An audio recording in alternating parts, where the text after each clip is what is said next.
Welcome back sa ating YouTube channel na Solving Math with Leonalyn.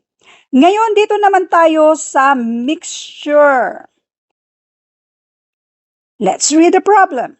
A mixture contains milk and water in the ratio 5:3. So, maliban sa mixture siya, ratio din tayo. If 16 liters of water are added, the ratio becomes 5:7. How many liters of water were there originally? Kung meron din kayong mga kahalin tulad nito na tanong or kahit anong mga math questions yan siya, so pwede nyo ako i-message sa ating FB page na Free Reviewers with Leonalyn. Kung isa rin kayo sa gustong mag-review for civil service exam or sa NAPOLCOM, pwede rin kayong mag-inquire sa ating FB page pa rin na Free Reviewers with Leonalyn. So ngayon, i-identify natin yung mismong given. Meron tayong milk. Yung milk at saka yung water. Yung ratio natin dito ay 5:3. So yung 5 kay milk, siya yung unang nabanggit, at 3 kay water. Yung ratio natin, na-simplify na natin yan. So, let n para sa common number na i-multiply natin sa ating ratio para sa mismong original na number niya. Ngayon, if 16 liters of water are added, dito natin yan i-add yung 16, ang magiging ratio ngayon ay 5:7.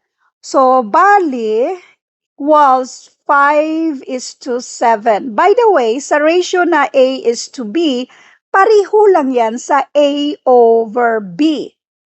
So, dito tayo sa fraction para ang gagawin natin ay i-cross multiply natin. Ito na yung equation sa problem na to para malaman natin kung ano yung common na number na i-multiply natin sa ating ratio para masagutan natin yung tanong, how many liters of water were there originally? Ulitin ko lang ha. Ulitin lang natin para mas lalo nyong maintindihan. Yung milk, itong milk natin, yan yung 5.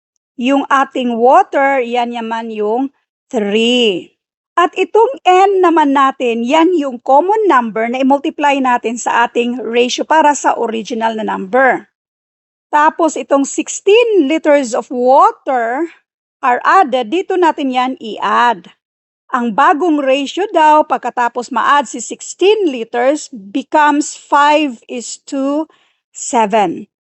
Pwede na natin i-solve, i-cross multiply natin yan siya. And this is 35n. Lahat ng ito ay i-multiply natin ng 5. So this is 15n plus 16 times 5, and this is 80. Ipagsama-sama natin yung mga like terms, katulad nitong parihong merong letter N.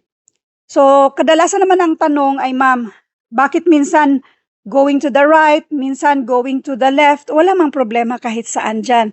So, para mas maganda lang kasi mas marami itong 35 kay ni 15, i-keep natin si 35 dito. 35n.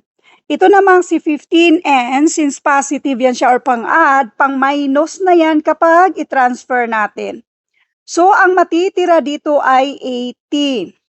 35 minus 15n, 20n na yan siya, equals 80. Para makuha natin yung value ni n, since 20 ay pang-multiply, pang-divide na yan.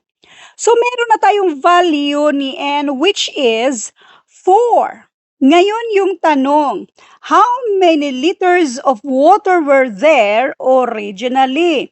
Ito yung original. Yung water ay 3n. Kapag magkatabi yung letra at saka yung numero, ibig sabihin yan, kung mayroon na tayong value ni n, i-multiply lang natin yan siya. So therefore, 4 times 3 equals 12. Kaya ang sagot dito, 12. Thank you for watching and all. I hope na meron kayo natutunan sa video ito. Thank you and God bless.